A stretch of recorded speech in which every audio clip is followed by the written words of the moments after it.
क्षेत्रवासी बाबासाहेबांनी येथे आत्मोन्नती विश्वशांती अखिल भारतीय संबंध सद्गुरू सभा भजन प्रेमी मंडळ या मंडळातर्फे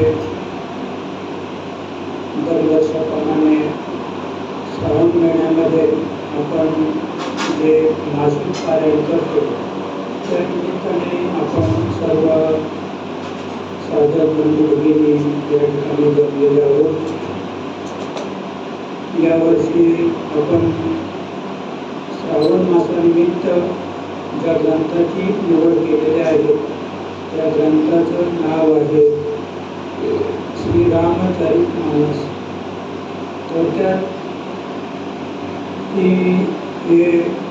तुळशीदासांचं हा ग्रंथ आहे आणि तुळशीदास महाराजांनी या ग्रंथाची जेव्हा निर्मिती करायला सुरुवात केली तर तेव्हा ते संस्कृतमध्येच लिहित होते आणि काही 2-4 श्लोकांत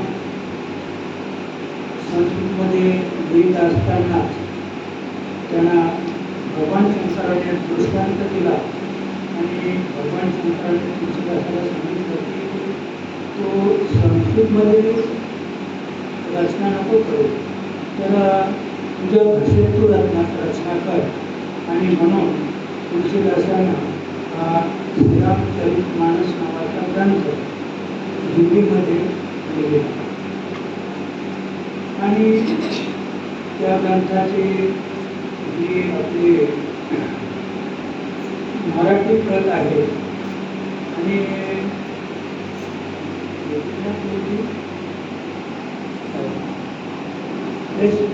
गीता प्रेस.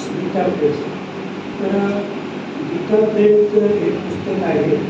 हा ग्रंथ याची किंमत आहे 170 रुपये.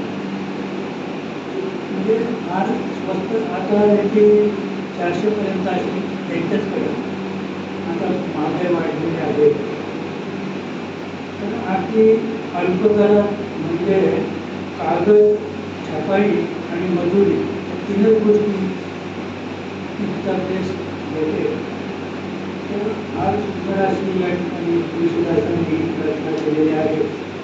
मला वाटतं आहे एकूण 57 संत होऊन गेले तर 57 संतांमध्ये सगळ्यात जास्त आयुष्य भगवंताने तुळशीदासांनाच दिलं. कारण त्यांचा जन्म 1554 आणि देहावसान किंवा वैकुंठ धामाला जाणं 1680. म्हणजे 126 वर्ष त्यांचं आयुष्य ही एवढं कुठलं संत जीवनात नाही आहे. आणि संतांचं पण चरित्र पाहिलं तर प्रत्येक संत आपल्या जीवनामध्ये अतिशय भालापेष्टा संकटांना तोंड देत इथपर्यंत पोचलेला आहे आणि म्हणून जगात त्यांची गती आहे. तुळशीदासांच्या बाबतीत सांगायचं झालं तर चित्रकूट जिल्ह्यामध्ये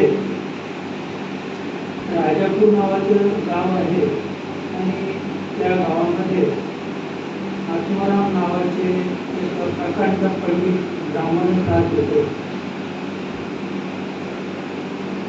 आणि त्यांच्या पत्नीचं नाव भूमी. आणि या दाम्पत्याच्या पोटी या बाळाचा जन्म झालेला आहे. 12 महिने तो आईच्याच पोटामध्ये होता. 12 महिन्यानंतर जेव्हा त्या बाईची प्रसूती झाली तर प्रसूती झाल्यानंतर अगदी ते 5 वर्षाच्या बाळासारखं श्रेष्ठ होतं तसं दिसत होतं आणि जन्मकाळ त्याला 32 दात होतं आणि 32 दात तुम्हाला नसतात आणि असले कदाचित एखाद्याला 32 दात असले तर आपल्या याच्या भाषेचा विचार केला तर आपण त्याला भूताला किंवा भूताली म्हणतो. म्हणजे तो जे बोलेल ते घडत आहे, त्याला 32 दात आहे, तो बोलेल ते घडत आहे. मग लोक काय बोलतात, तो भूत, म्हणजे त्याच्या तोंडावरच भूत बसलेलं आहे, त्याला 32 दात आहेत. आपल्याला 30 असतील किंवा 28 असतील, बहुतेक 30च असतात. त्याच्याला 32 दात होते आणि त्याच्यामुळं तो आत्माराम नावाचा ब्राह्मण होता बाप. तर त्याने असं ठरवलं की आपण याला कुठेतरी जंगलात घेऊन मारून टाकू किंवा फिरून टाकू जिवंतच, त्याचं काहीतरी म्हणजे आपण आताच्या आता काहीतरी करूया असं त्याने ठरवलं होतं. पण त्याच्यामुळं ती त्या बाळाची आई होती तुळशीदासांची, तिला अतिशय दुःख झालं आणि सगळे पोटचं बाळ आहे, पोटचा गोळा आहे, जरी जन्मता धाक असते तरी असू नाही. कर्णाचं तर काय सांगायचं, ते कवच कुंडले जन्मातच कवच कुंडले होते, सोन्याचे दातच्या नंतर बसून होते का कर्णाला, ते पण आधीच होते असं. आता हनुमंतराय जन्माला आले तर त्याची ती सोन्याची लंगोटी म्हणजे जन्माला येताना ती लंगोटी होती असं. आणि तो खरा ब्रह्मचारी आहे. त्याचं वर्णन शास्त्रामध्ये कसं आहे की ब्रह्मचारी याला म्हणतात की ज्याचं लिंग स्वतःच्या आईने सुद्धा पाहिलेलं नाही, तो खरा ब्रह्मचारी. ज्याचं लिंग आईने सुद्धा पाहिलं नाही आणि असं जगात कुठलाच स्त्री म्हणजे मुलगी किंवा मुलगा जन्माला आला नाही तर त्याचं लिंग किंवा योनी आपल्या आईने पाहिलं नाही असा म्हणता होता. सोन्याची लंगोटी जन्माला द्यायच्या आधीच. तर मग या हिंदी नावाची जी तुळशीदासांची आई होती तिच्याकडं एक दासी होती. तर हा सप्तमीला जन्माला आला. दशमीला रात्रीचे हे 2च दिवसात रात्रीचे त्या बाईने आपल्या दासीला सांगितलं की आजच्या ह्या रात्रीमध्ये त्याला तू तुझ्या सासरी घेऊन जा. आणि मग ती रात्री 12 वाजता गपचूप त्या बाळाला घेऊन दासी निघून गेली दशमीला. आणि एकादशीच्या दिवशी पहाटे तिचा मृत्यू झाला त्या आईचा, त्याच्या आईचा. म्हणजे किती थोडक्यात आपल्या भाषेत तर किती तुला मनस्ताप झाला असेल. म्हणजे वडिलांनी ठरलं होतं की आपण या बाळाला मारून टाकू, तर त्याचा एवढा मनस्ताप त्या बाईला झाला. त्या दासीकडे ते बाळ सुपूर्द केलं आणि रात्री ते दिलं 11-12 वाजता आणि सकाळी तिचा मृत्यू झालेला आहे. आणि त्याच्यामुळं त्या आत्माराम नावाच्या ब्राह्मणाला पुढचं काहीच कळलं नाही. ते बाळ काय झालं, कुठे गेलं, त्याची प्रतिक्रिया लागली. आणि पुढे 5.5 वर्षामध्ये त्या दासीचा पण मृत्यू झाला. अवस्था कशी म्हणजे संत पण कसं प्राप्त होईल, किती संकटांना तोंड द्यावं लागेल हे सांगता येणार नाही. आणि म्हणून 5.5 वर्ष ती दासी गेली. आता या बाळाला कोणीच राहिलेलं नाही, निराधार अनाथ झालं बाळ. आणि मग ते घरोघरी एखाद्या दिवसा मागे फिरायला लागतात. अशी कठीण अवस्था आणि इकडे तिकडे मग त्याला फिरायला लागल्यानंतर त्याला एक ब्राह्मण भेटला आणि त्याने त्याचे गोष्टी सांगितलं वगैरे केले. त्याचं मग रामगोळा, त्याचं नाव काय होतं, रामगोळा. कारण तो जन्माला आल्यानंतर रडला नाही. 12 महिन्याचं बाळ म्हणजे रडायला पाहिजे होतं. 7 महिन्याची एखादी बाई प्रसूत झाली तरी 7 महिन्याचं बाळ सुद्धा रडत आहे. 12 महिन्याचं बाळ बाहेर आलं ते रडलं सुद्धा नाही. पण रडलं नाही पण ते बोललं, राम बोललं. ते रडलं नाही, ते बोललं राम. म्हणजे शास्त्राचा आपण विचार केला तर ती एक विभूतीच होती. त्यांना आम्ही रडताना काय रडतो, केव्हा केव्हा केव्हा, म्हणजे तो भगवंताला सांगतो बाहेर पडल्यावर. मी तुला कधी आश्वासन दिलं होतं, मी बाहेर पडलं राम बोले. पण म्हणजे तुळशीदासांनी हे म्हणजे भगवंताला दिलेला जो कौल आहे आईच्या उदरामध्ये की जन्मानंतर खरा करून दाखवला. जन्माला आल्यानंतर ते मुखाने काय बोलला, डायरेक्ट केव्हा नाही बोलला, राम बोलला, डायरेक्ट राम बोलला. आणि म्हणून त्या बापाला शंका आली होती. 5.5 वर्षानंतर तो इकडे भटकता कोणी खायला देते, कोणी नाही देत भिक्षा मागतो. तर म्हणजे इतकं सुंदर वर्णन आहे त्या ग्रंथामध्ये की स्वतः पार्वती मातेने एका ब्राह्मण स्त्रीचं रूप घेऊन आणि दररोज त्याला ती अन्न घेऊन यायची आणि स्वतःच्या हाताने त्याला चारत होती, पार्वती स्वतः. असं आणि असं करता करता म्हणजे त्याला पुढे जरा तो अजून धोका झाला. नरहरी नावाचा एक ब्राह्मण लोकांकडे पडले. त्याने जाणलं की बाबा कोणीतरी तुझा कोणीतरी पुढे होईल आणि म्हणून तो त्याला काशीला घेऊन गेला. तिथे त्याला तो वेदाभ्यास वगैरे सगळं शास्त्राचा अभ्यास त्याने ते शिकवला. म्हणजे थोडक्यात की अशा पद्धतीने पुरुषासनचं जे चरित्र आहे पुन्हा मग काशीला पण भगवान शंकर यांची भेट झाली. भगवान शंकरांनी सांगितलं की तो अयोध्येला जा. मग तो पुन्हा अयोध्येला आला. अयोध्येला आल्यानंतर पुन्हा त्याला भूषण झाला की काशीला ये. तर तिथे गुरुश्रींची त्यांना भेट झाली. प्रत्यक्ष गुरुश्री काशीला भेटले. म्हणजे हा चरित्र आता सुंदर आहे. चांगल्या पद्धतीने अभ्यास केल्यानंतर म्हणजे पूर्ण अभ्यास शास्त्राभ्यास पूर्ण झाल्यानंतर मग पुन्हा त्याला असं वाटलं की आपण लग्न करावं. म्हणून तो पुन्हा स्वतःच्या गावी आला. तर गावी आल्यानंतर कोणीच नव्हतं. म्हणजे बापही वाढला होता, आई आधी गेली, तर कुटुंबातलं कोणी शिल्लक नव्हतं. पण धर्म साहेबांनी त्याचं लग्न वगैरे केलं. आणि हा अभ्यास होता, ज्ञानी होता, पण कामवासना इतकी बळकट होती त्याच्या ठिकाणी. माणूस किती ज्ञानी होऊन जाईल, पण जो आपला मूळ स्वभाव आहे तो स्वभाव सहसा जात नाही.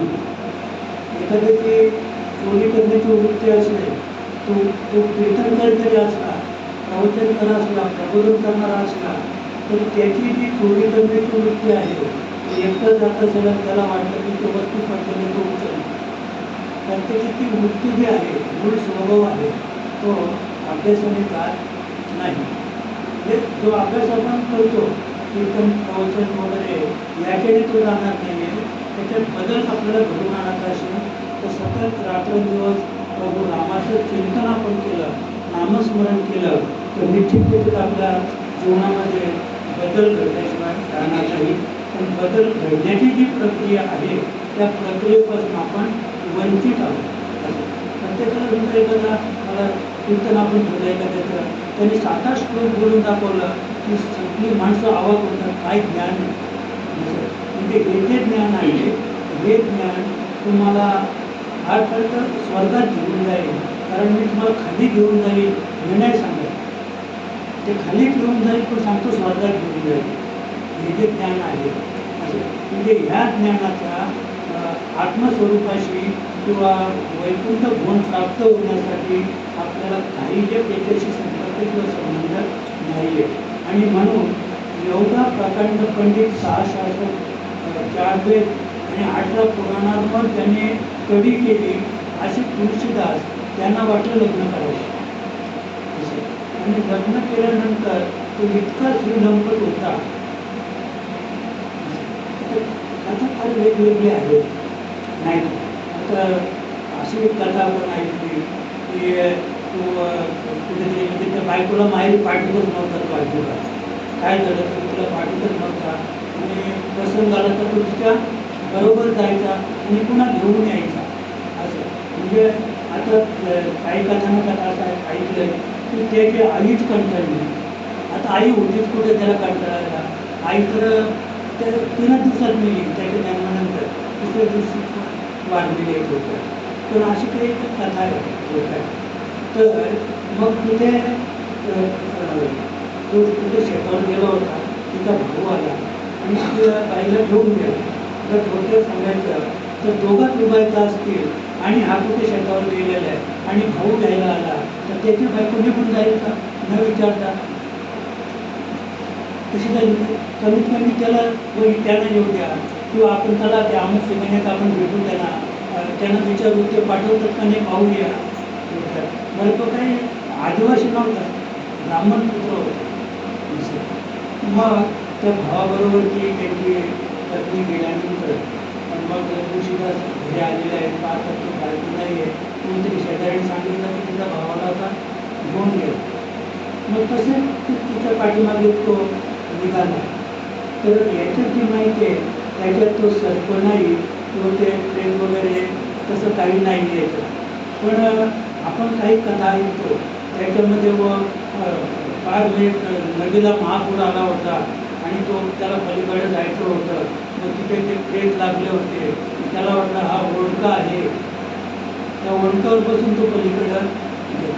असं कदाचित त्याला असं म्हणायला हरकत नाही, कारण एक ईश्वरी सत्ता होती, दिव्य पुरुष होता. नाहीतर मला वाटतं आपण आता पण ठरलेल्या प्रेताला नुसता तुम्ही स्पर्श केला तरी पुढे, म्हणजे 1 किलो वजन पण तो सहन करणार नाही. प्रेत उगीच वर येतो, म्हणजे 1 सुद्धा प्रेत पाण्याच्या वर राहत नाही, तो पाण्यातच आहे. फक्त 1 उगीच बाहेर दिसतो पण तो प्रेत आहे असं. मग त्याच्यावर तुम्ही 1 किलो वजन ठेवलं ना तर तो खाली जाईल असं. तर त्या प्रेतावर बसून तुळशीदास महापुरात पलीकडे गेले. म्हणजे मला वाटतं ते प्रेत ते तुळशीदासापेक्षा अटल पोहणारा असेल, तर ते सरळच गेलं. ते म्हणजे त्या प्रवाहामध्ये सुद्धा ते खाली नाही गेलं, सरळच ते पुढे गेलं. तर पुढे गेल्यानंतर ते महाराज उतरले आणि ज्या बंगल्यामध्ये समजा वरच्या माळ्यावर ती बाई होती तर तिथे सर्प लटकला होता. त्या सर्पाला धरून तो वर गेला. म्हणजे या दोन्ही गोष्टी अतिशयोक्तीच्या आहेत, पण ही अतिशयोक्ती आपल्यासाठी हितकारक आहे. हितकारक आहे का त्या महापुरात त्याने आपल्या जीवनाचा विचारच केला नाही. तुम्हाला मृत्यू पलीकडे गेल्यानंतर पाहिलं तर तो कोणत्या उभ्या होता? प्रेत होता. प्रेत म्हटल्यानंतर माणूस घाबरतो. पुढे गेल्यानंतर त्याचं उद्दिष्ट लक्ष काय होतं? आपल्या पत्नीला भेटणं, एवढंच उद्दिष्ट होतं. म्हणून त्याला महापूर कळला नाही, त्याला आपला मृत्यूही कळला नाही, त्याला प्रेत कळलं नाही. सर्पाला पकडून वर गेला. वर गेल्यानंतर तो त्या आपल्या पत्नीला सांगतो की तू माझी सुंदर व्यवस्था करून ठेवली होतीस, म्हणजे आधीच गोळी बांधून ठेवली होतीस, म्हणजे चढी वाजून किंवा बेल वाजून सासू सासऱ्याला उठण्याची गरज लागली नाही. परस्पर तो चढला ना वरती, असं तर चांगली व्यवस्था केली होती. असं तेव्हा तिने बाहेर येऊन पाहिला तर तो काय होता? साप होता. म्हणजे हा चढून वर गेला तरी साप लटकलेलाच होता. त्याने वस्तू थोडी मारून जायला पाहिजे होता किंवा लटकला होता. म्हणजे वाटतं शेपटीवर असेल, डोकं खाल्ले असेल त्याचं सापाचं. आता पकडल्यानंतर सापच येतो, विंचू साप असं दुरून म्हणून त्याला करायचं आहे. एकदा रामदास स्वामी नदीवर गेले होते तर विंचू बुडत होता. विंचू बुडत होता तर ते अशी ओंजळ घातली, वाचवायला पाहिजे वर विंचूला. तर अशा ओंजळीमध्ये विंचू घेतला तर लगेच चावला. तो चावल्यामुळं त्याने सोडून दिला. रामदास स्वामी तो सोडून दिला. पण सोडून दिला तर पुन्हा बुडायला लागला. मग पुन्हा ओंजळीत उचलला तर पुन्हा त्याने डंक मारला. असं 3-4 वेळा त्याने डंक मारला. तरी रामदास स्वामी तिथून सुटले. शिष्याने विचारले की बाबा काय करताय तुम्ही? अरे म्हणे तो त्याचा स्वभाव आहे, म्हणजे आपण त्याला वाचवलं पाहिजे, हा साधूचा धर्म आहे. पण त्याला स्पर्श केल्यानंतर त्याने डंक केला पाहिजे, हा त्याचा धर्म आहे.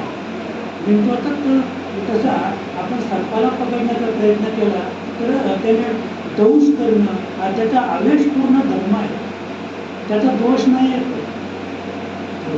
मग वर गेल्यानंतर तिने पाहिलं तर साप लटकलेला आहे. एकच वाक्य ती बोलली, पाहू म्हणे माझ्या भेटीसाठी तुम्ही मृत्यू, अक्षरशः मृत्यूला कवटाळून तुम्ही इथपर्यंत आलात.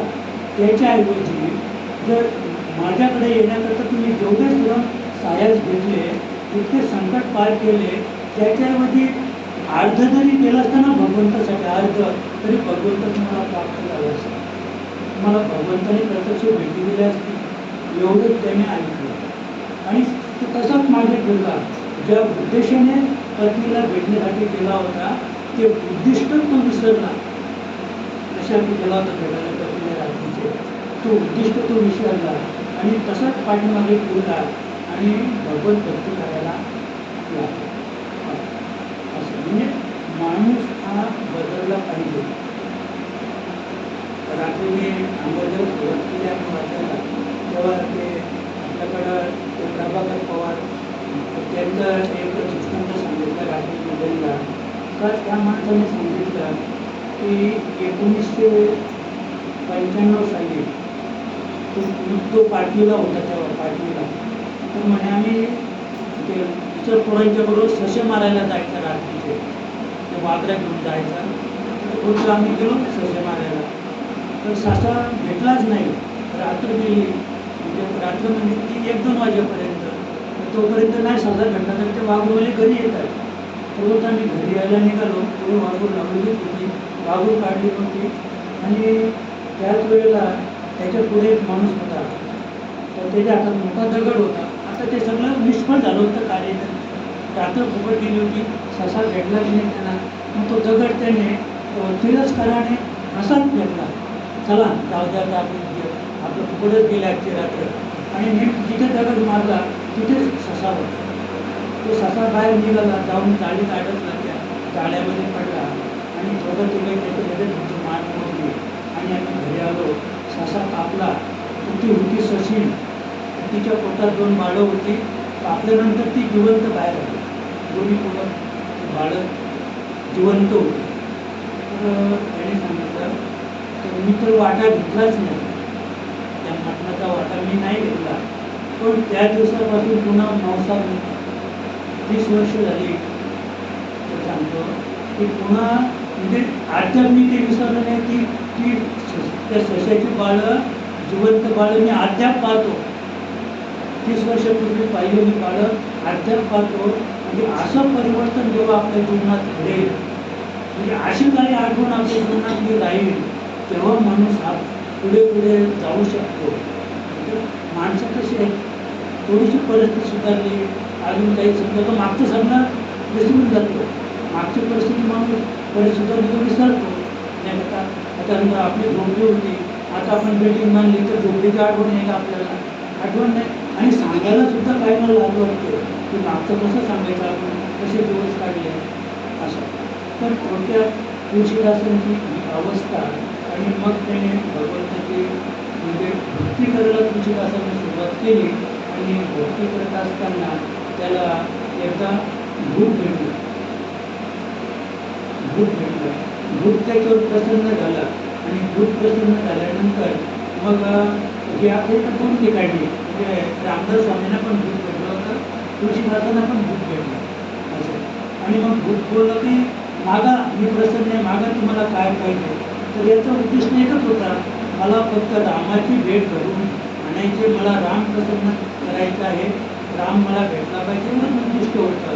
आणि त्याच्यामुळं त्याने सांगितलं की मला रामाची भेट करून द्या. त्याने सांगितलं की राम म्हटल्यानंतर आणि मी 12 हात पाठीमागे सरतो म्हणजे रामाने कानात सुद्धा ऐकत मी भूत आहे, पण राम तुम्हाला भेटून देईल हनुमंतराय. आणि म्हणून त्या भूताने हनुमंतरायाची भेट घालून गेली. हनुमंताने सांगितलं की तुम्हाला राम भेटेल. हनुमंताने मध्यस्थी केली. आणि एक दिवशी राम आणि लक्ष्मण अगदी धनुधारी वेशामध्ये दोघे घोड्यावर स्वार होऊन आणि रस्त्याने येत असताना तुळशीदासांना ते दिसले.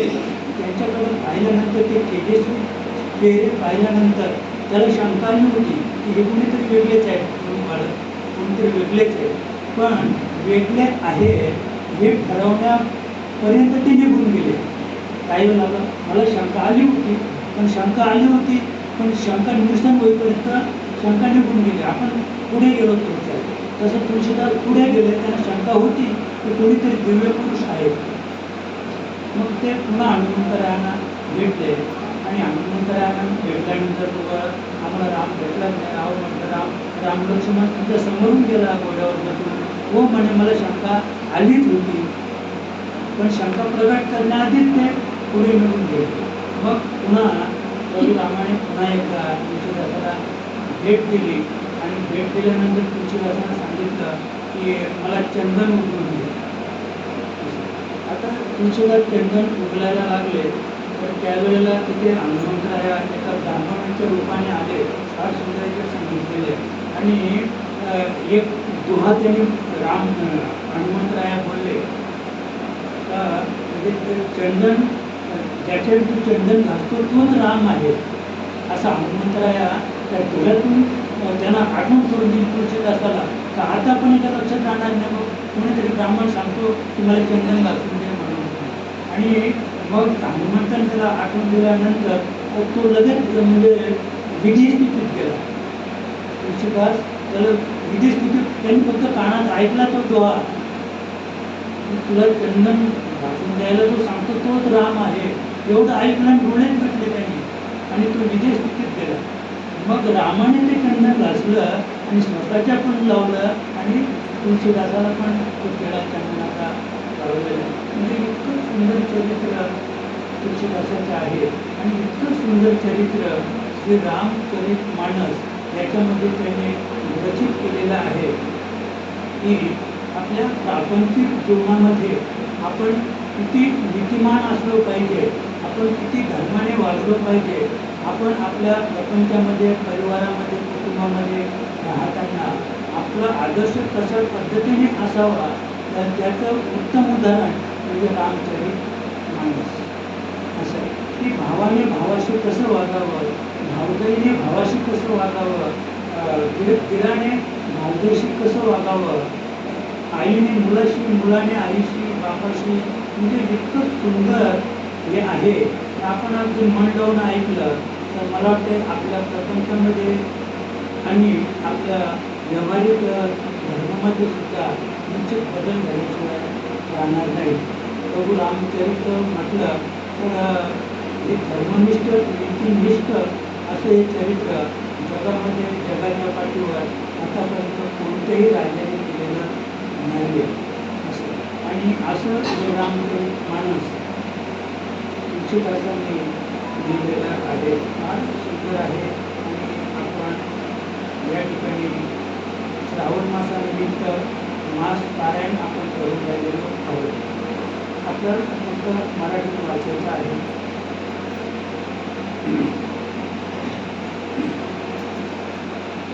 श्री जानकी वल्लभ जय जय श्री रामचरितमानस. प्रथम सोपान बालकांड. अक्षरे, अर्थसमूह, रस, छंद आणि मंगल करणाऱ्या सरस्वती आणि गणेश यांना मी वंदन करतो. गणेशाला, सरस्वती मातेला, अर्थसमूहाला, अक्षराला सगळ्यांना वंदन करून आणि या ग्रंथाला सुरुवात करणार आहे. ज्यांच्या विना सिद्धजन आपल्या अंतःकरणात स्थित असलेल्या ईश्वराला पाहू शकत नाही अशा श्रद्धा आणि विश्वास स्वरूपी पार्वती आणि शंकरांना वंदन करते. योगीजन असतील, सिद्ध असतील, मुनी असतील, ऋषी असतील, त्यांना सुद्धा शंकर आणि पार्वती यांची ओळख झालेली नाही. आणि असे भगवान शिव की त्यांच्या म्हणजे तो भगवान शिव मला पती मिळावा म्हणून बापाकडे गेले असताना सती तिने यज्ञामध्ये अग्नीमध्ये प्रवेश केला आणि पुन्हा शंकरासारखाच पती मिळावा म्हणून तपश्चर्या केली. आणि पूर्वीचा तो काळ होता की त्यावेळची जी तपश्चर्या होती किंवा हा पती मला मिळावा तर तो पती मिळावा समजा कर्दम देव होते असेल तर तो अतिशय कर्दम म्हणजे फार म्हातारा होता, केस कुठले होते, 19 वर्षाची अगदी कर्मीपाठ मुलगी होती. जगात तिच्याकडं सुंदर कोणी नव्हतं, देव होती, एवढी सुंदर होती असं. तरी तिने कर्दम ऋषींना वरलं आणि तिच्या पोटी कपिल मुनी जन्माला आले. असं म्हणजे पार्वती मातेने भगवान शंकर मला प्रति मिळावा याच्या पाठीमागचा उद्दिष्ट उत्तम संसार थाटावा, उत्तम मुलं बालं व्हावी, तर माझं त्या शंकराने अंगीकार करावा आणि उत्तम मला भोग द्यावा याच्यातलं काळजीपूर्वक होतं. कारण कामनारहित भगवान शिव होते. कामदेवाला त्यांनी मारलं होतं, काम सुंदरच नव्हता.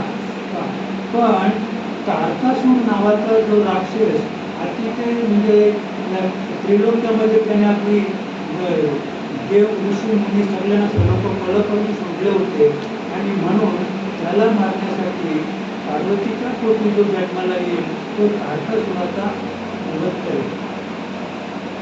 म्हणजे अशी ती कथा आहे थोडक्यात.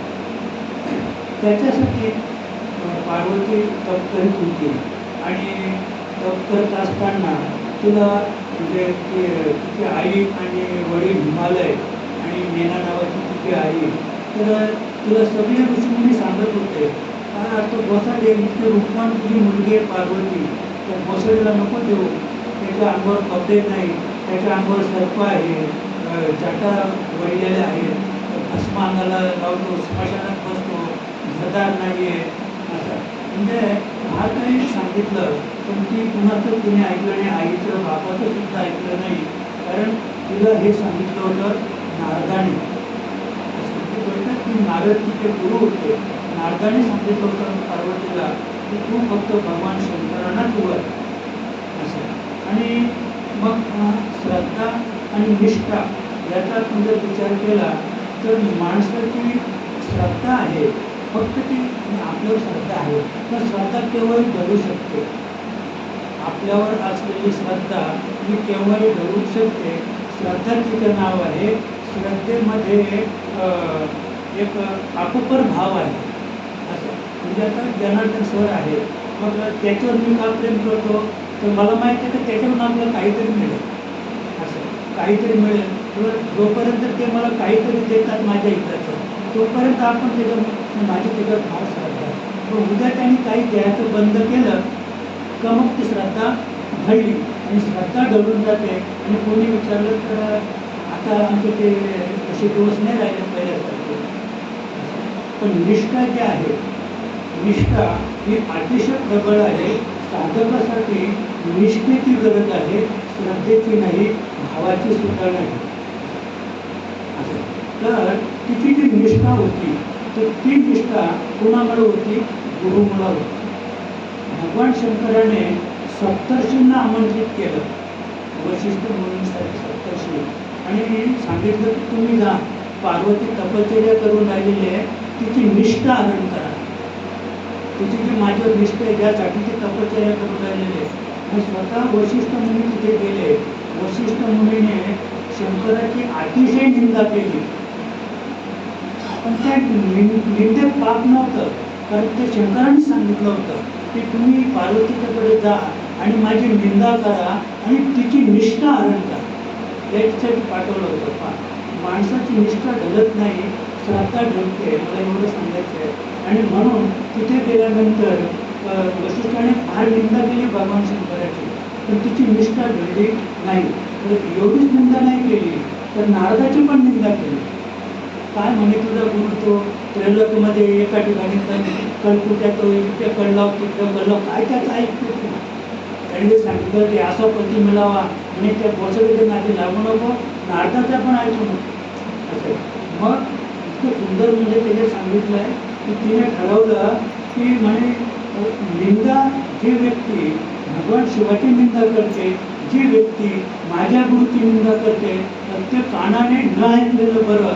म्हणून तिने ते तपश्चर्याचा भंग करून तिच्याबरोबर जया आणि विजया या दोन दासी होत्या, त्यांना घेऊन ते लगेच निघाल, चाल म्हणे, ऐकायचंच नाही आपलं. ही म्हणजे गुरुची निंदा किंवा देवाची निंदा ऐकायची नाही. हे कलियुग आहे. कलियुगामध्ये गुरुची निंदा जर करायला घेतली, देवाची निंदा करायला घेतली तर आपलीच माणसं अगदी तोंड भरून असतात. आनंद वाटतो त्यांना, गुरुची निंदा केली ना तोंड भरून असतात. असं अशी कित्येक माणसं आहेत तोंड भरून असणारे, असे ती निघून गेली. असं आता निघून गेल्यानंतर मी थोडक्यात सांगतो तुम्हाला, जेव्हा भगवान शंकराने तिची निष्ठा पाहून स्वतः तिला दर्शन दिलं आणि सांगितलं की तुझ्याबरोबर मी विवाह करायला तयार आहे. आता ती अगदी प्रेमाने आनंदाने घरी गेली. आपल्या आईवडिलांना हिमालयाला सांगितलं की भगवान शंकर माझे प्रसन्न आहे आणि माझ्याबरोबर विवाह करायला तयार आहे. मग पुन्हा त्याने या सप्तर्षींना पुन्हा बोलावलं भगवान शंकराने की आता तू पुन्हा हिमालयाकडे, तुम्ही सप्तर्षी तुम्ही हिमालयाकडे जा. नारदाला पण बोलावलं, तू पण हिमालयाकडे जा आणि हिमालय आणि मैना म्हणजे पार्वतीचे जे आई वडील आहेत तर त्यांनी जेणेकरून पार्वती मला द्यावी याच्यापासून त्यांना वंचित करा. कोणी पाहिजे शंकराने पुन्हा पाठवले. आता हे सप्तर्षी पुन्हा तिकडे गेलेले आहेत आणि तिकडे गेल्यानंतर मग त्या हिमालयाला आणि त्या मेनेला जशी यांनी सांगायला सुरुवात केली तशी बिघडली. मला हे सांगायचं तो पर्वतही बिघडला आणि त्या पार्वतीची आईसुद्धा बिघडली आणि ती एवढी बिघडली, ती आई एवढी बिघडली की मी आता हिला आजच्या रात्रीमध्ये भात देऊन नाही किंवा हिला पाण्यात बुडवीन किंवा जाळून टाकीन पार्वतीला, पण शंकराला देणार नाही. आणि तोही बिघडला कारण त्यांची निष्ठा नव्हती. निष्ठा फक्त पार्वतीची होती. पार्वतीने आईची समज काढण्याचा फार प्रयत्न केला पण आई त्या पार्वतीचा ऐकली नाही, ऐकलं असं. हा गमत कसे तर एवढं केल्यानंतर तिची आई तर तेव्हा क्रोधागर असायचं. क्रोधागर असं म्हणजे आपलं एक घर आहे ना, त्याच्यात एक रूम तो क्रोध म्हणजे क्रोधाचा एक रूम, जसं आपलं बघ बेडरूम आहे. बेडरूममध्ये फक्त ते उगाच जाते म्हणजे नवरा बायकोच त्या बेडरूममध्ये जाऊन त्यांना कसं वागायचं काय करायचं ते त्यांना माहीत. तसं क्रोधागर असेल. म्हणजे जेव्हा कैकेयीला समजलं की राम उद्या अयोध्येचा राजा होणार आहे तेव्हा ती कुठे गेली, त्या क्रोधागरामध्ये गेली. आणि जेव्हा राजा दशरथ प्रेमाने आनंदाने भेटायला जेव्हा कैकेयीला आला तेव्हा कैकेयी ही राजमहालात नव्हती, मग ती कुठे होती. म्हणजे तेव्हा त्याला समजलं दशरथाला की काहीतरी गडबड झालेली आहे. तशी ही मेनासुद्धा क्रोधाग्रहामध्ये होती. मग अरुंधतीसुद्धा आली होती की अरुंधती क्रोधाग्रहात गेली. तिने फार समजवण्याचा प्रयत्न केला. हळूहळू त्यांची थोडीशी समज काढली आणि मग ती पुन्हा तयार झाली. थोडक्यात म्हणजे पार्वती ही शंकराला तयार झाली. आपल्या विषय फक्त एवढा की निष्ठा फार श्रेष्ठ आहे. आपण भगवंतावर निष्ठा ठेवली पाहिजे, आपण गुरुवर निष्ठा ठेवली पाहिजे. आपलं निश्चित म्हणजे भलं झाल्याशिवाय राहणार नाही. का ज्यांच्या आश्रित असल्याने वाकडा असलेला चंद्रमा सुद्धा सर्वत्र वंदनीय होतो अशा ज्ञानमय नित्य शंकर रूपी गुरूंना मी वंदन करतो. असं का हा चंद्र, तर चंद्राला एक डाग लागला होता की गुरुपत्नी पळवून गेली. हा चंद्राला एक डाग लागला होता आणि तो डाग थोडक्यात आपल्याला विज्ञान नाही पाहिजे तर तो डाग अद्याप आहे. चंद्र आपण पाहिलं की काला डाग त्या चंद्रावर आहे आणि तो डाग म्हणजे त्याने गुरुपत्नी आपल्या खांद्यावर पळवून गेली असा त्याच्यावर चंद्रावर आरोप लागला गेला आणि त्याची विमुक्ती सीतामाईने लंकित केलेली आहे. तर जेव्हा हनुमंतराया सीतेच्या शोधार्थ अशोकवनात गेला तर सीतामाईने विनंती केली.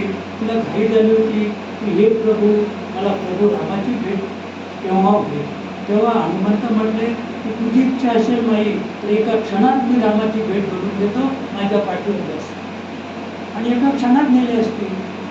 त्यांना काय इथे अदृष्ट वादांची तर प्रगट व्हायचं आहे असं त्यांना ते सगळ्या शिक्षित म्हणजे प्राप्तच होत्या.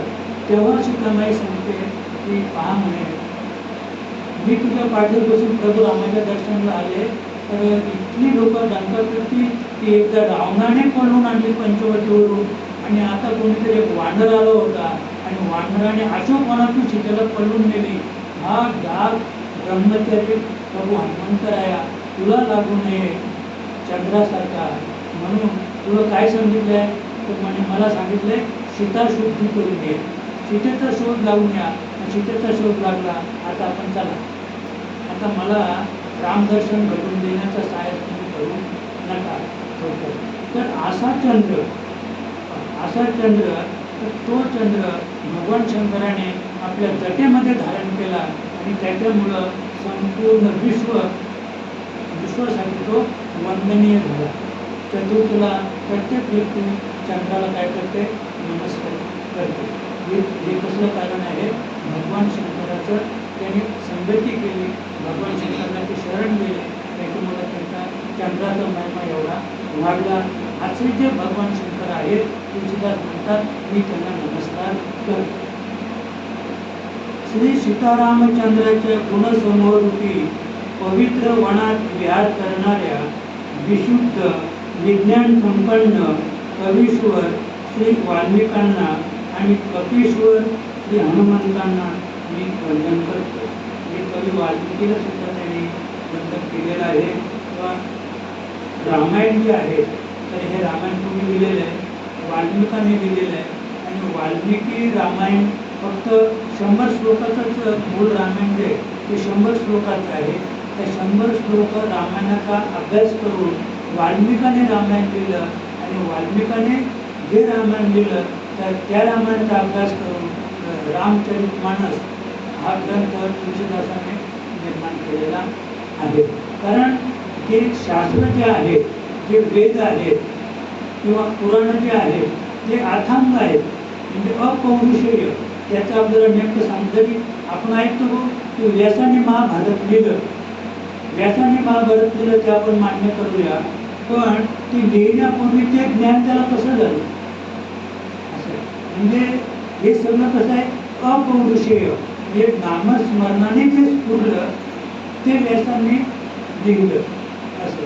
तसं आता तुळशीदासांचं सुद्धा हे रामचरितमानस आहे, हे सुद्धा त्याच स्वरूपाचं आहे.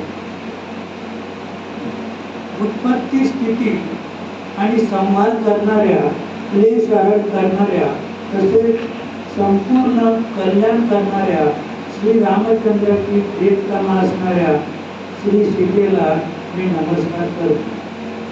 आता इथे सीतामाई जे आहे तर आपल्याला फक्त की रामाची पत्नी किंवा जनकाची मुलगी किंवा दशरथाची सून वगैरे वगैरे.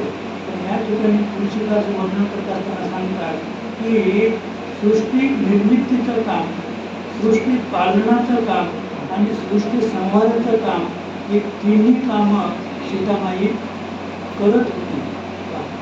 कारण सीतामाई ही सामान्य नव्हती. कारण 10 तोंडाचा रावण मारल्यानंतर विभीषण लंकेचा राजा झाला. आणि विभीषण लंकेचा राजा झाल्यानंतर त्या रावणाचा नातू होता तो शतमुखी रावण. 100 तोंड होती त्या रावणाला. तर त्या रावणाने लंकेवर स्वारी केली आणि विभीषणाला पराजित केला.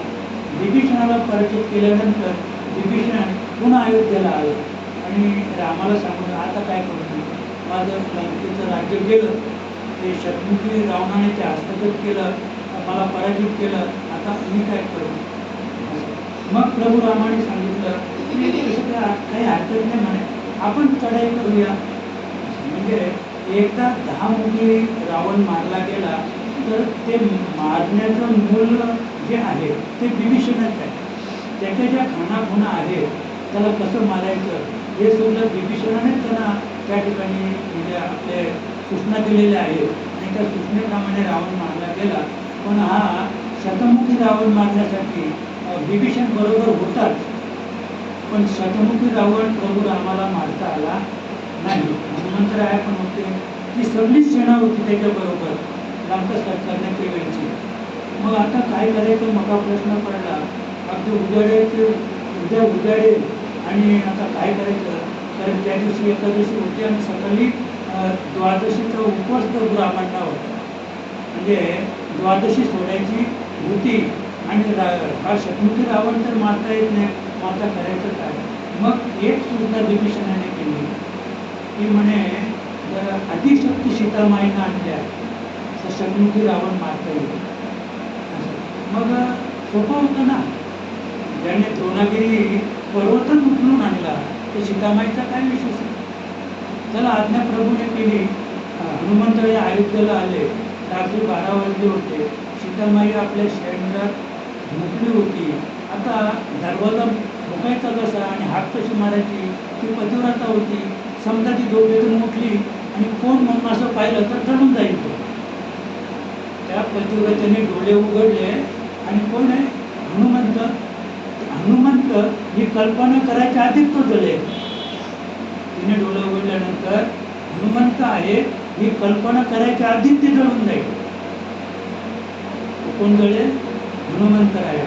आणि मग हनुमंताने विचार केला की आता हे काहीतरी विपरीत घडेल, मोठं संकट आपलं येईल, म्हणून त्याने फक्त ते मंदिरच उचललं. मंदिर म्हणजे माईचं घर, सीतामाईचं घरच त्याने असं हातावर उचललं, कांद्यावर वेतन गेलं. तिकडे नेल्यानंतर ते घर खाली उतरलं. ते मंदिर थोडक्या यावची मंदिराची ते उतरलं आणि मग प्रभू रामाने विनंती केली की देवा. मग प्रभू राम गेले आणि मग त्याची जे गुन्हा आहेत त्याच्या असं म्हणजे तेही रात्रीचे पुरुष आपल्या पत्नीजवळ गेला आणि त्याने स्पर्श केल्याबरोबर हा स्पर्श पतीचाच आहे ही ती जाणू शकते.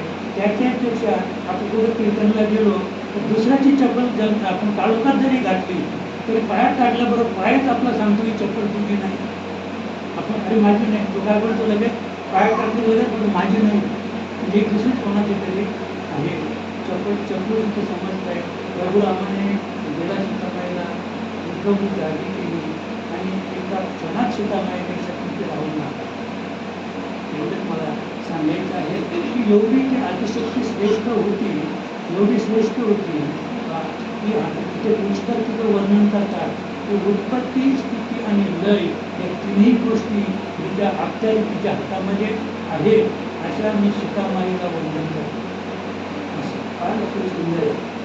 संपूर्ण विश्व ब्रह्मांडी देवता आणि असुर ज्यांच्या मायेने वशीभूत आहे, ज्यांच्या सत्तेने दोरीवर सर्पाचा भास व्हावा, त्याप्रमाणे सारे दृश्य जगत सत्यच प्रतीत होते आणि ज्याचे केवळ चरण हेच भवसागरातून तरुण जाणाऱ्या इच्छुकासाठी एकमेव नौका आहे.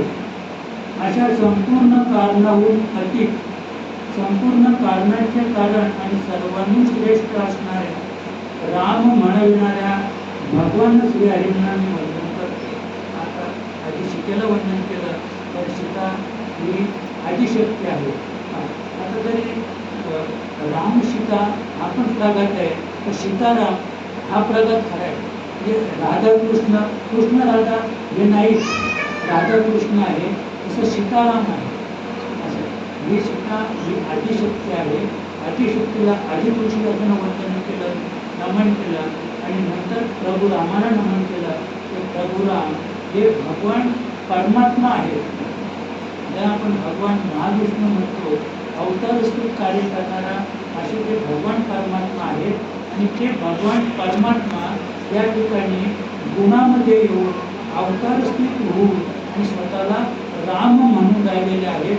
अशा रामाला मी वंदन करतो. किती म्हणजे सुंदर सांगतात. अनेक पुराणे, वेद आणि शास्त्र संबंध रामायणात वर्णन आले आहे आणि काही इतरत्र उपलब्ध असलेल्या श्री रघुनाथांच्या कथांना तुळशीदास स्वतःच्या अंतःकरणातील शेवटी अत्यंत मनोहर भाषकृत करतात. म्हणजे स्वतःचा समाधानी, स्वतःचा आनंद उपभोगण्यासाठी म्हणजे जे रामायणात आलेलं आहे, मूळ रामायणात किंवा वाल्मिकी रामायणात ज्या काही कथा असतील, जे काही विचार असतील त्याच्यापेक्षा अधिक विस्तृत करून स्वतःच्या मानसिक समाधानासाठी त्याच्यात अद्याप काही वेगवेगळं टाकलेलं आहे. कदाचित आपल्याला शंका येईल की अरे हे तर रामायणात नाही, वाल्मिकी रामायणात नाही, भावार्थ रामायण आहे आणि ती वास्तव रामायण आहे. म्हणजे रामायणात भरपूर प्रकारचे रामायण आहे आणि प्रत्येक रामायणात वेगवेगळं आहे. काही ठिकाणी समजा राम हा कौशल्याचा आहे, भरत हा कैकेयीचा आहे, सुमित्रेचे लक्ष्मण आणि शत्रुघ्न. आता काही रामायणामध्ये शत्रुघ्न आणि भरत हे दोघे कैकेयीचे आहेत. म्हणजे जसं जसं त्याला जसं स्फुरलं तर जसं जसं शास्त्र ऐकलं तो एक वेगळा. पण इथे आपला आनंद दुणावण्यासाठी आपल्या समाधानासाठी इथे जे तुळशीदासांनी आणखी काहीतरी वेगळे याच्यात उतरवलेलं आहे. भावार्थ रामायणात आपण जर पाहिलं तर जेव्हा आम्हाला कुठल्याच प्रकारचं म्हणजे फक्त रामायणाचं थोडंफार ज्ञान होतं वाल्मिकी रामायणाचं, आणि त्यावेळेला माऊली प्रभाकर महाराज जेव्हा प्रवचन वगैरे करायची किंवा कीर्तन सांगायची तर कीर्तनात ते असे काही वेचे सांगायची तर ते सगळे भावार्थ रामायणातले असायचे. आणि भावार्थ रामायण आहे हेच आपल्याला माहीत नव्हतं. तेव्हा आम्ही एक मानसिक विचार करायचो की हे तर आपण कुठे वाचलंच नाही आणि बाबा कसे सांगतात. पण जेव्हा भावार्थ रामायणाचा आपल्याला संपर्क आला त्यावेळेला हे कळायला लागलं की भावार्थ रामायणामध्ये ज्या कथा आहेत त्या आणखी वाल्मिकी रामायणापेक्षा किंवा तुळशी रामायणापेक्षा अद्याप वेगळ्या स्वरूपाच्या आहेत. ज्यांच्या स्मरणाने सर्व कार्य सिद्ध होतात, जे गणांचे स्वामी आहेत, ज्यांचे मुख हत्तीच्या मुखासारखे आहे, अशा बुद्धीची राशी आणि शुभ गणांचे धाम असणाऱ्या गणेशांनी माझ्यावर कृपा करावी. ज्यांच्या कृपा प्रसादाने मुखाही सुंदर बोलणारा होतो आणि लुळा सुद्धा पर्वतावर चढतो, अशा त्या कलियुगाच्या सर्व पापांना जाळणाऱ्या दयाळू भगवंताने माझ्यावर करुणा करावी. निळ्या कमळासारखा ज्यांचा श्याम वर्ण आहे, पूर्ण उमललेल्या लाल कमळासारखे ज्यांचे नेत्र आहेत आणि जे सदा क्षीरसागरात शयन करतात, त्या भगवान नारायणाने माझ्या हृदयात निवास करावा. ज्यांचे शरीर कुंद पुष्प आणि चंद्रमा यासारखे गौरवर्णाचे आहे, जे पार्वतीचे प्रियतम आणि दयेचे धाम आहे, तसे ज्यांचा दिनावर स्नेह आहे व जे कामदेवांचे मर्दन करणारे आहेत, अशा शंकराने माझ्यावर कृपा करावी. आता आपण जो शंकर पाहतो तो शंकर तसा नाही आहे. कर्पूर गौरम त्याच्या आरतीमध्ये काय आहे? कर्पूर गौरम म्हणजे कापुरापेक्षा गोरा. शंकर कसा आहे? कापुरापेक्षा गोरा. इथे मी तुळशीदासांनी पण तसं वर्णन केलेलं आहे. म्हणजे तुम्ही मला काय सांगता तुम्ही, तर ही सगळी नारद मंडळी होती पार्वतीच्या लग्नामध्ये. तर भगवान शंकराने अशी आज्ञा केली की एकेकानेच आपापला समुदाय घेऊन जायचा. म्हणजे ब्रह्मदेव आपला वराड घेऊन निघाला त्याचं गण घेऊन, आणि ती मेना नावाची जी पार्वतीची आई होती ती फार अशी वरती जाऊन बसली होती आणि तिथून ती न्याहाळत होती म्हणजे वराड कसा आहे.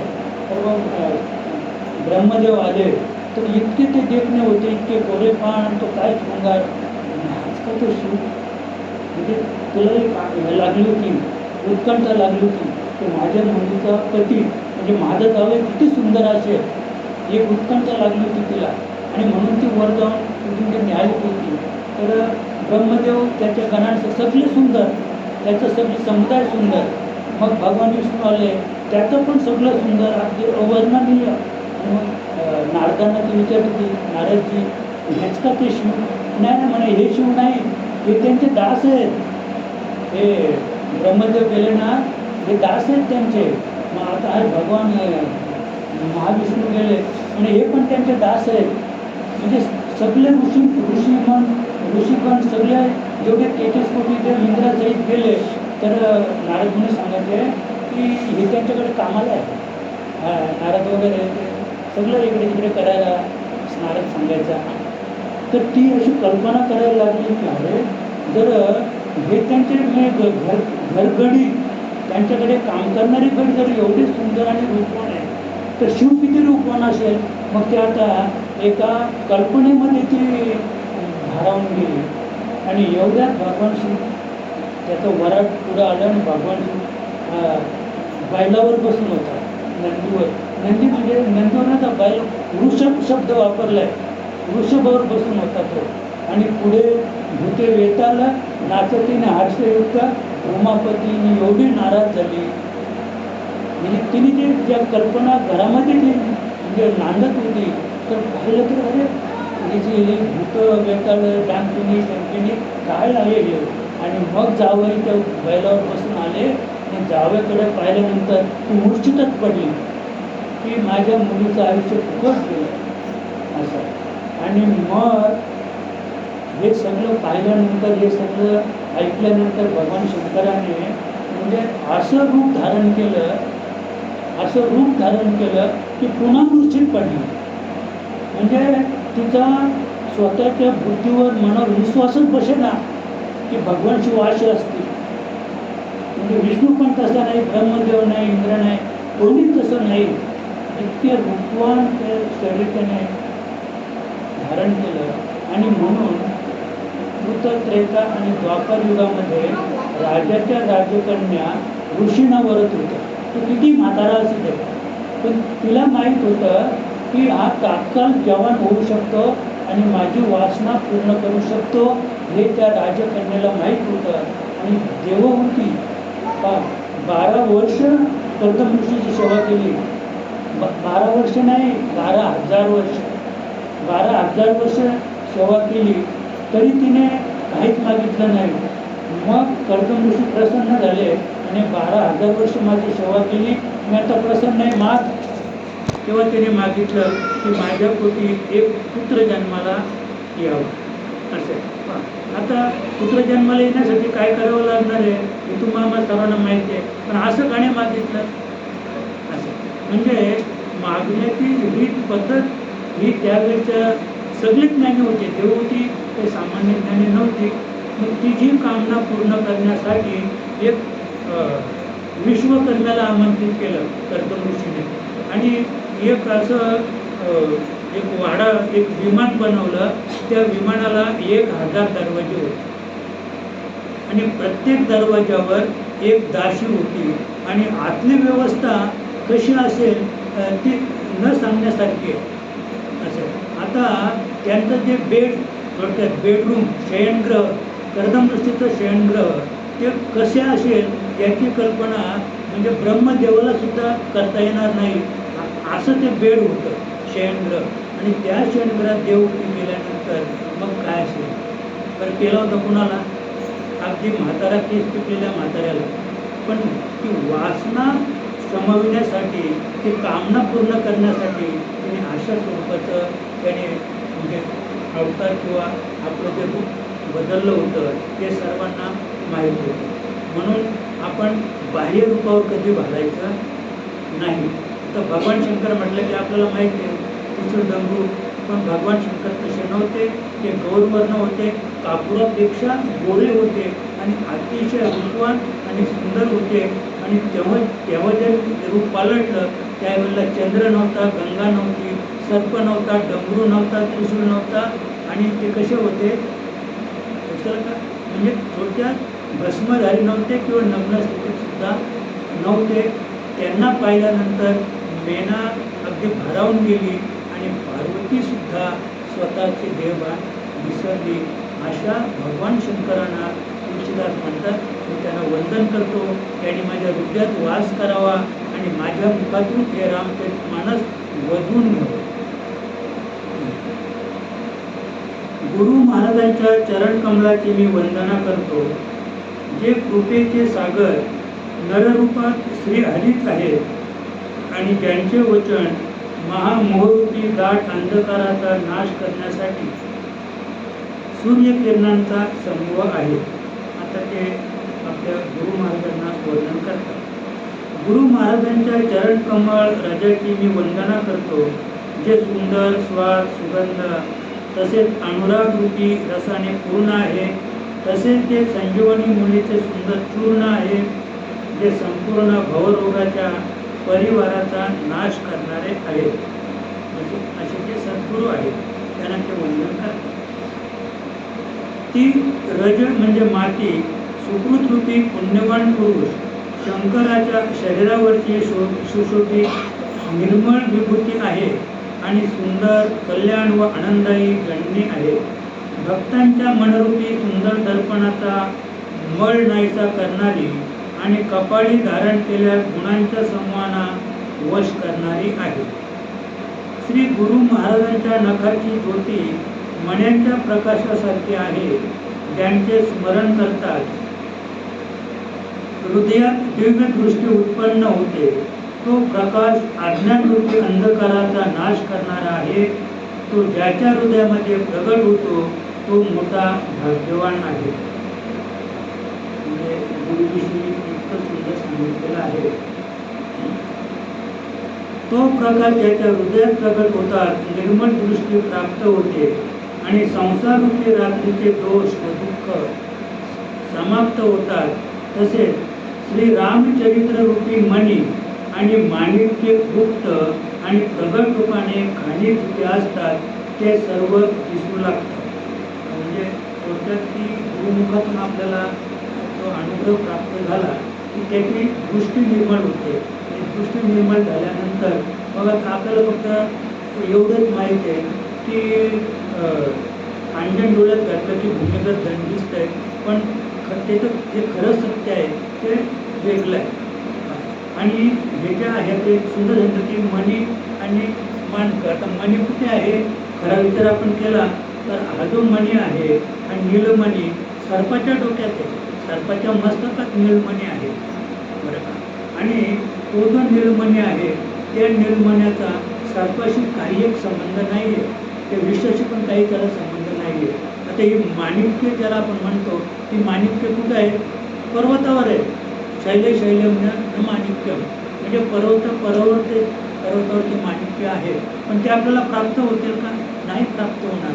ती प्राप्त तेव्हा होतील की जेव्हा आपण आपल्या दृष्टीमध्ये अंजन घालू. आता सद्गुरू आपल्याला अंजन कोणतं घालतात? ज्ञानांजन. म्हणजे अंजन घातलं तर तुम्हाला तो मणी दिसेल कोणत्या सर्पाच्या मस्तकात आहे तो मणी. मग तो तुम्ही सर्प माराल, कदाचित तो मणी प्राप्त कराल. तुम्ही एखाद्या पर्वतावर गेले, तुमच्या डोळ्यात अंजन घातलं असेल, तुम्हाला ते समजेल की ते माणिक आहे. मग ते खोदाल तुम्ही, तो माणिक तुम्ही प्राप्त करू शकाल असं. पण ज्ञानांजन घातलं तर आपल्याला जन्ममृत्यूची राहाटी आणि भवसागरातून आपल्याला पार कसं जाता येईल इतकं श्रेष्ठ सामर्थ्य त्या ज्ञानांजनामध्ये आहे. आणि ते ज्ञानांजन आपल्याला गुरुकडून मिळेल. म्हणजे या ठिकाणी तुळशीदास विनंती करतात की अशी माऊली तिने माझ्या हृदयामध्ये प्रविष्ट व्हावं आणि माझ्या मुखातून हे रामचरित मानस लिहून घ्यावं. प्रथम पृथ्वीची देवता असणाऱ्या ब्राह्मणांच्या चरणाची मी वंदन करतो. अज्ञानजनित संध्याचे हरण करणाऱ्या आणि सर्व गुणांची खाण असणाऱ्या संत समाजाला प्रेमयुक्त सुंदर वाणीद्वारा प्रणाम करतो. ज्याचे फळ निरस, विशद आणि गुणमय असते अशा कापसाच्या चरित्रासारखे संतांचे चरित्र स्वच्छ असते. कापसाचे बोल निरस असते. संतांच्या जीवनात सुद्धा विषयासक्ती नसते म्हणून ते देखील निरस असतात. कापूस उज्ज्वल असतो. संतांचे हृदय सुद्धा अज्ञान आणि पापरूपी अंधकार रहित असते म्हणून ते विशाल असते. कापसात तंतू असतात तसे संतांचे चरित्र सुद्धा सद्गुणांचे भंडार असते म्हणून ते गुणमय असते. जसा कापसाचा धागा सुईच्या छिद्राला आपल्या शरीराचे दान करून झाकून टाकतो, अथवा जसा कापूस पिंजणे, सूत कातणे आणि विणणे हे कष्ट सहन करून सुद्धा वस्त्ररूपात परिणत होऊन दुसऱ्यांच्या गोपनीय स्थानांना झाकून टाकतो, त्याप्रमाणे संत स्वतः दुःख सहन करून दुसऱ्यांच्या छिद्रांना म्हणजे दोषांना झाकून टाकतात. त्यामुळे ते जगतात वंदनीय यश प्राप्त करतात. फार सुंदर संतांच्या बाबतीत सांगितलं. संतांचा समाज आनंदी कल्याणमय असतो. जो जगातील चालता फिरता तीर्थराज प्रयाग आहे त्यांच्या ठिकाणी राम भक्तिरूपी गंगेची धार असते आणि ब्रह्मविचाराचा प्रचार ही सरस्वती असते. विधी आणि निषेधरूपी कर्माची कथा कलियुगाचे पाप हरण करणारी सूर्यपुत्री यमुना आहे आणि भगवान विष्णू व शंकराच्या कथा त्रिवेणी रूपाने सुशोभित आहेत. ज्यांचे श्रवण होतात त्या सर्व आनंद देणाऱ्या आणि कल्याण करणाऱ्या आहेत. आपल्या धर्मावर जो अटळ विश्वास आहे हा अक्षय वट आहे आणि चूक कर्म हाच त्या तीर्थराजाचा परिवार आहे. तो सर्व देशात सर्व काळात सर्वांना सहज प्राप्त होऊ शकतो आणि आदरपूर्वक श्रवण केल्यास क्लेश नष्ट करणारा आहे म्हणजे संत. तो तीर्थराज अलौकिक आणि अकथनीय आहे, तसेच तात्काळ फळ देणारा आहे आणि त्याचा प्रभाव प्रत्यक्ष आहे. जी माणसे या संत समाजरूपी तीर्थराजाचा प्रभाव प्रसन्न मनाने ऐकतात आणि स्वीकार करतात, तसेच त्यात प्रेमपूर्वक डुबकी मारतात, ते या देहातच धर्म अर्थ काम मोक्ष चारही फळ प्राप्त करतात. या तीर्थराजामधील स्नानाचे तात्काळ मिळणारे फळ असे दिसते की कावळे कोकिळा बनतात आणि बगले हंस बनतात. म्हणजे तुकोबांच्या भाषेत की गाढवाच्या डोळ्याने करू दृष्टी पुढे. जेव्हा आपण संतांना शरण गेलो तर तुळशीदास महाराज सांगतात की अगदी क्षणात तो कावळा आहे पण तो कोकिळ झाला, किंवा बगला आहे पण तो हंस झाला. म्हणजे एवढं परिवर्तन तात्काळ होते. हे ऐकून कोणी आश्चर्य करू नये, कारण सत्संगती महती घातली जात आहे. शंका पण घेणार आहे, असं कसं होईल? वाल्मिक, नारद आणि अगस्ती यांनी स्वमुखाने आपला जीवन वृत्तांत सांगितला आहे. जलचर, स्थलचर, नभचर आणि नाना प्रकारचे जड चेतन जेवढे या जगतात जीव आहे. म्हणजे ही त्यांनी मागच्या सर्व शंका घेतली. त्या शंकेचं कारण काय सांगितलं की वाल्मिकाचं मूळ पहा, नारदाचं मूळ पहा आणि अगस्तीचं मूळ पहा. मी त्यांच्यात किती परिवर्तन झालं संतांची संगती केल्यामुळं ते जगमान्य आणि जगवंद्य झालं. त्याच्यामुळं तर संतांच्या संगतीमुळे. त्यापैकी ज्याने ज्यावेळी जेथे ज्या प्रयत्नाने बुद्धी, कीर्ती, सद्गती, ऐश्वर आणि महानता मिळवली आहे, तो सर्व सत्संगाचाच प्रभाव समजावा. वेदात आणि लोकात हे प्राप्त होण्यासाठी दुसरा कोणताही उपाय नाही. सत्संगाशिवाय विवेक प्राप्त होत नाही आणि श्रीरामचंद्रांच्या कृपेशिवाय तो सत्संग सहज मिळत नाही. सत्संगाची आनंद आणि कल्याणाचे मूळ आहे. सत्संगाची प्राप्ती हेच फल आहे आणि इतर सर्व साधण्याचा पुढे आहे. फार सुंदर सांगितलेलं आहे. कारण परमार्थ करण्यासाठी आपल्याला ही देवकृपा, म्हणजे देवकृपेची आपल्याला गरज आहे. असं देवाची कृपा झाली तर आपल्याला संतांवर आपला विश्वास बसेल, संत कृपा होईल असं. आणि मग संतांची कृपा झाली की आत्मकृपा. आणि पहिली आहे शास्त्रकृपा. आपण शास्त्र वाचायला लागलो की शास्त्र सांगतंय देवाला शरण द्या, देवाची भक्ती करा. भक्ती करता करता मग आपल्याला पुढे काय होईल तर देवकृपा झाली की संत कृपा होईल. म्हणजे आपल्याला सद्गुरूची भेट होईल. आणि सद्गुरूची भेट झाली, सद्गुरूच्या वचन विश्वास घेऊन आपण आपलं पुढचं कार्य केलं तर मग आपल्याला आत्मकृपा होईल. आणि आत्मकृपा झाली की आपण मुक्त. जसे पैशाच्या स्पर्शाने लोखंड शोभायमान होते, तसे दुष्ट सुद्धा सत्संगती प्राप्त करून सुधारतात. परंतु जर दैवयोगाने कधी सज्जन कुसंगतीत सापडले तर तेथेही ते सर्पाच्या मण्याप्रमाणे आपल्या गुणांचे अनुसरण करतात.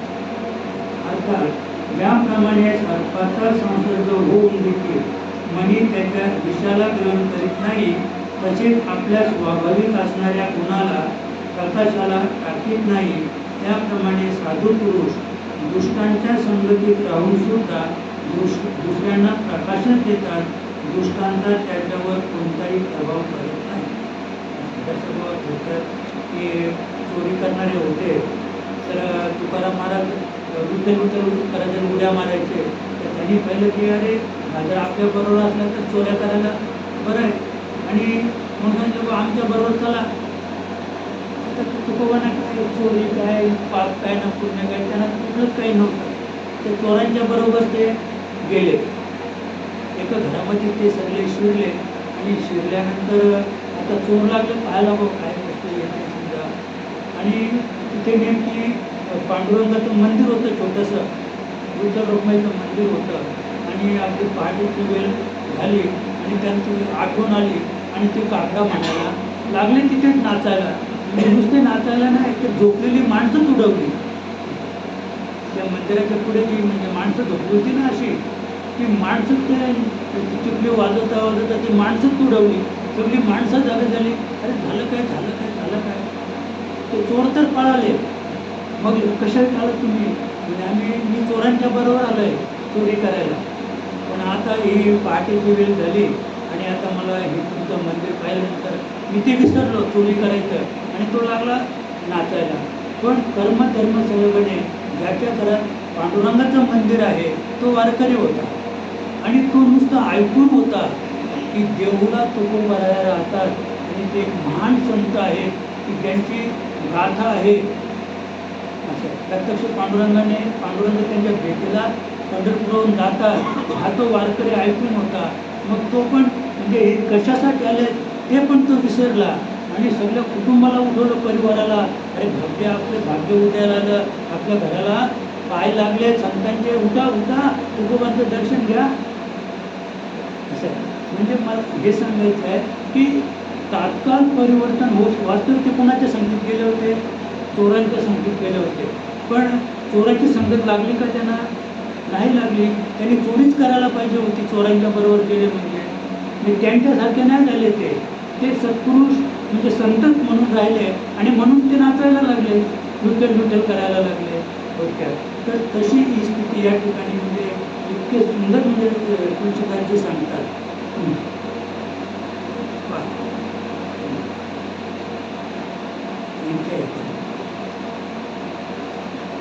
ब्रह्मदेव, विष्णू, महादेव, कवी आणि पंडित सर्वांचीच वाणी संत महिमा वर्णन करण्यास संकोचते. माझ्याकडून या महिमा कोणत्याही प्रकारे वर्णन होऊ शकत नाही, कारण भाजीपाला विकणारा मणिरत्नांच्या गुणसमूहाचे काय वर्णन करणार. आणि स्वतःकडे इतकं त्यांनी लहानपण घेतलेलं आहे की बिना भगवंताचं वर्णन ब्रह्मदेव, विष्णू, महादेव कुठला ऋषीमुनी किंवा पंडित सुद्धा करू शकत नाही. त्यांचं वर्णन माझ्या पांढराच्या या आज्ञानुसारून काय करावं. ज्यांच्या चित्तात समता आहे, ज्यांचे कोणी मित्रही नाही आणि शत्रूही नाही, अशा संतांना मी प्रणाम करतो. जसे ओढली ठेवलेली फुले दोन्ही हातांना समान रूपाने सुगंधित करतात, तसे संत शत्रू आणि मित्र दोघांचे समान रूपाने कल्याण करतात. संत सरळ चित्ताचे आणि जगताचे हितकारी असतात. त्यांच्या अशा स्वभावाला आणि स्नेहाला जाणून मी नम्र होतो. माझ्या या बालिश नम्रतेला पाहून त्यांनी मला श्रीरामचंद्राच्या चरणांविषयी प्रीती प्रदान करा. मी वास्तविक भावाने दुष्टांना प्रणाम करतो, जे विनाकारण आपले हित करणाऱ्यांची सुद्धा प्रतिकूल आचरण करतात.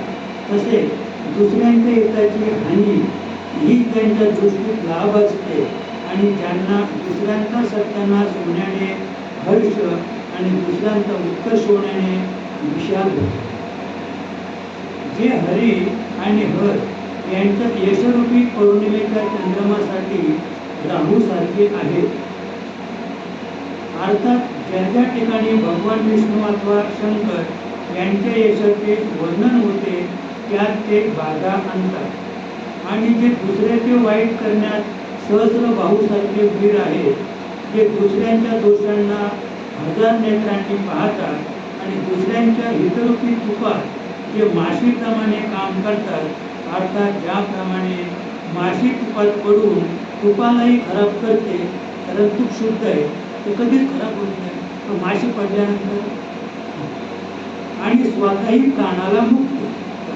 माशी पडली, तूप खराब झालं आणि स्वतः पण तुपात मिळली माशी. त्याप्रमाणे दुष्ट लोक दुसऱ्याच्या पूर्ण होत असलेल्या कामाला आपली स्वतःची हानी पत्करूनही बिघडवून टाकतात. असं दुष्ट लोकांविषयी ते सांगतात. ती एक कथा पण आहे नाही का, गावामध्ये त्याला कोणी चांगलं बोलत नव्हतं. असं लोक त्याला घाबरायचे. हे बाहेरच्या लोकांना वाटायचे बाबा काहीतरी हा मोठाच माणूस असेल सगळे लोक त्याला घाबरतात, त्याच्या नादी लागू नका, त्याच्या नादी लागू नका असं. पण त्याने एकदा असं ठरवलं की आता गावाचीच वाटच लावायची. मग एक गुहा होती गावाच्या बाहेर, वाघाची गुहा होती. तो वाघ तिथे दिवसभर झोपायचा आणि रात्री फिरायला जायचा. तर हा त्या गुहेत जाऊन बसला. तर तिकडने साधू आला, अरे म्हणे काय करतो तू हे, कशासाठी हे करतो, अरे तुला माहिती आहे का ती गुहा वाघाची आहे. म्हणे का मग उभीच बसलोय का मी, म्हणजे त्याला वाटलं याला माहीत नसेल, वाघ यांना खाईल, याला वाघ खाईल, म्हणून त्याने त्याला सल्ला केला, अरे वाघाची गुहा आहे. म्हणजे का उभीच बसलं का, म्हणजे आता वाघ येईल, मला खाईल, माझ्या रक्ताची गोडी त्याला लागेल आणि मग तो गावात जाईल वाघ, आणि हळूहळू गावातली सगळी माणसं वाघ खाईल.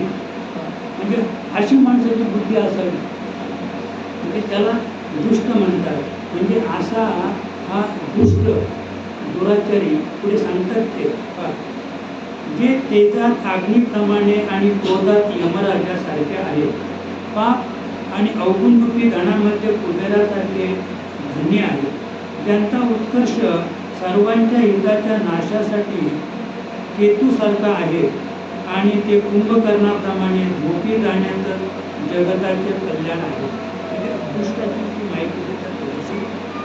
जसे गारा पिकाचा नाश करून स्वतःही विरघळून जातात, तसेच जे दुसऱ्याचे काम बिघडविण्यासाठी स्वतः मरणसुद्धा पत्करतात. दुष्टांना म्हणजे हजारमुख असणाऱ्या शेषाप्रमाणे समजून मी प्रणाम करतो, जे दुसऱ्यांच्या दोषाचे हजार मुखाने मोठ्या रोषाने वर्णन करतात. म्हणजे त्यांना सुद्धा तुळशीदास वर्णन करतात.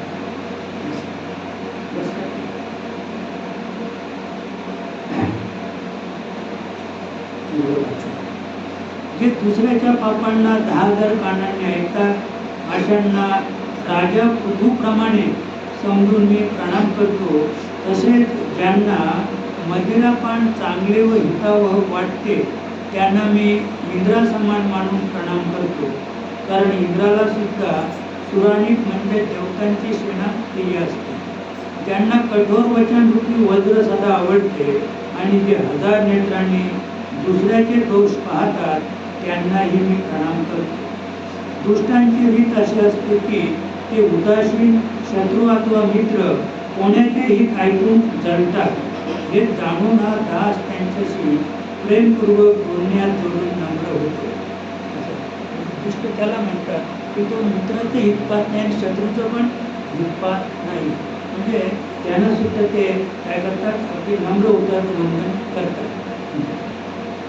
मी आपल्याहून विनंती केली आहे, परंतु ते माझ्याकडून कधी चुकणार नाही.